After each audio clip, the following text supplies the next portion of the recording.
And joining us on the line right now, our good friend KT McFarland. KT, I got a list of things that I need to talk to you about, but it's about as long as my arm, and as you know, I have very long arms.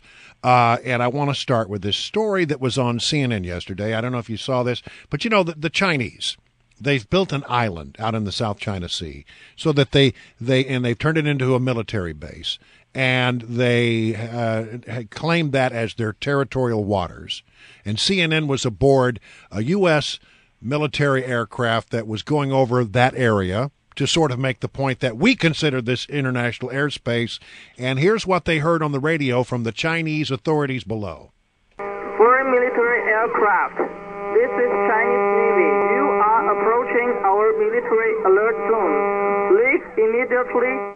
And he said, "You go," later. Go! There we go. So, KT, this is sort of a big deal what the Chinese are doing. And I think, do you think the United States is right to sort of challenge their authority over that airspace? Yeah, but to what end? Where is this going? The Chinese are trying to take the South China Sea and claim it's an internal Chinese lake. The way they've done it is they've taken islands in the Pacific, which really aren't even islands, they're just a bunch of rocks. And they built bases around them, and they've said, now this is Chinese territory. So as a result of that, everything between this new Chinese territory and the Chinese mainland is ours. You can't come anywhere near it. If you do, we'll shoot you down. We're now headed, I think, for a giant game of chicken. The Chinese have forced down U.S. aircraft before. Yes. Do you think that's where we're headed? I don't know, because I think, it all depends on what the Bush administration did versus the Obama administration.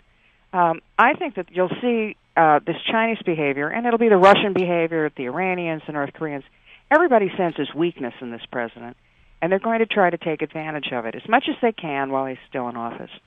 Can you explain why the United States should care about this man-made island and where it's located and why it's a strategic issue? Well, it's a strategic issue for a couple of reasons. One, the Chinese want it because they want to extend their territory. Two, they want it because there are very rich minerals in the waters around those islands, so they want to get access to that. Third, they want it because they want to try to control all the trade that's coming from Europe through and also coming from India all the way to Asia. The Straits of Malacca are near there. So it's like the Strait of Hormuz. It's like a choke point for world trade. They want to control that. I think the Chinese ultimately were going to say something along the lines of, look, let's share the Pacific. We'll take everything west of Hawaii. You can have everything east of Hawaii. Yes. And the problem with that is while the United States and the British before us have controlled the seas, we've let everybody have equal access. The Chinese wouldn't necessarily do that.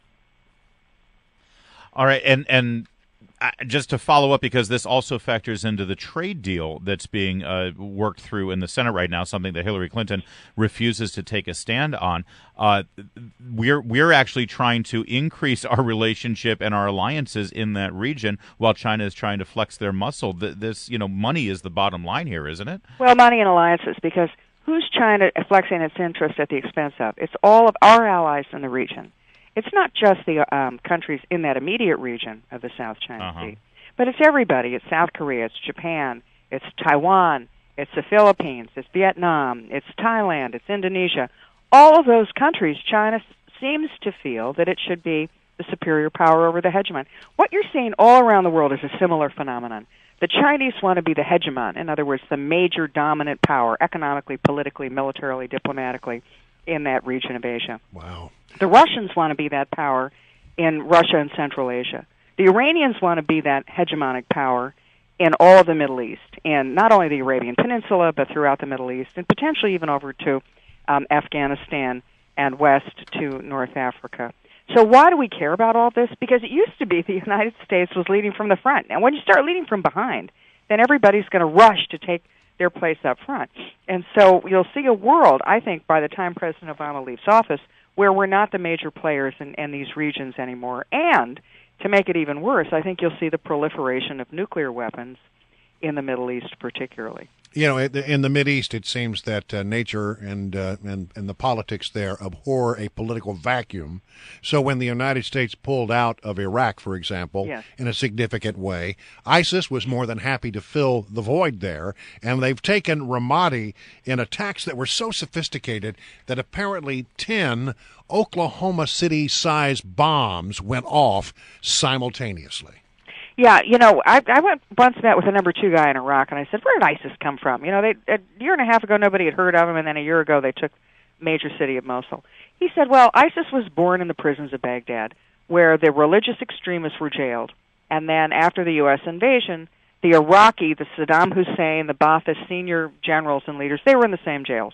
So the two of them, who didn't really see eye to eye on much of anything, saw an opportunity, and they've gotten together. So that's why ISIS, which in its religious sense or its political sense says, we're the new caliphate, we're going to be in charge of the region, they have the military muscle to do it because they have very sophisticated, well-trained military.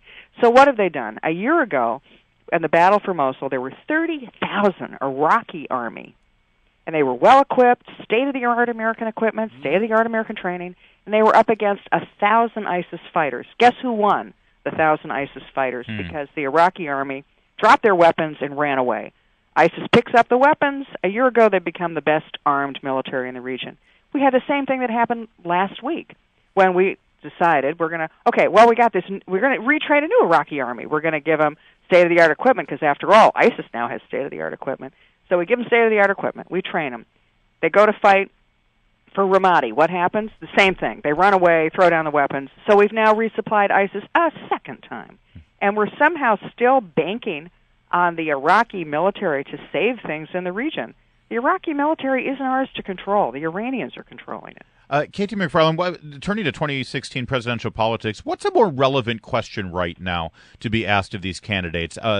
Was the Iraq War a mistake, which is what every Republican needs to chime in on? It seems like a gotcha question pointed towards George W. Bush. Or a question to Hillary Clinton, what went wrong when you were Secretary of State in terms of maintaining some kind of presence to keep Iraq stable? Well, each of those two questions are gotcha questions. You know, Hillary screwed up with Libya. It's now jihadi chaos. She screwed up in Iraq as part of the decision to pull American forces out. The Bush administration screwed up probably because when we went in looking for something that wasn't there, and we then didn't get out when we didn't find it. I mean, my bottom line is Bush shouldn't have gone in, Obama shouldn't have gone out. All right. Okay, but then the more interesting question, I mean, if anybody asked me that question, I would say those are really kind of stupid questions. The more important question for anybody running for president in 2016, what are you going to do about it next? Yeah. And in that same line of questioning, I mean, as a national security analyst, would you use Sidney Blumenthal as an advisor for complex issues like Libya? Well, look, and anybody who's in those positions has people who give them free advice.